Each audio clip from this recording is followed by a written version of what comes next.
If you are wondering if we have power sharing option available on a Nothing Phone 4a, then the answer is partially yes. Unfortunately, wireless power sharing option or reverse wireless charging option is not available on a Nothing Phone 4a. But what you can do is you can use a USB cable and you can charge other devices with that USB cable. So other devices can be, for example, a different smartphone. This can be a Bluetooth device, anything that can be charged with USB. So we connect to our phone, the cable, and then we connect it to the other device. And there we go, we are charging immediately. However, in some cases, and this is especially the case where when you charge two smartphones, your Nothing Phone 4a might be the one that is being charged after connecting both devices together.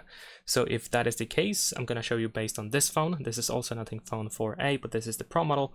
Nevertheless, you should be able to find a notification about charging this device via USB. So if you have that on your Nothing Phone 4a, you want to go to this notification, and then in here you want to enable charge connected device in order to switch it around. And that's pretty much it. Leave a like and subscribe.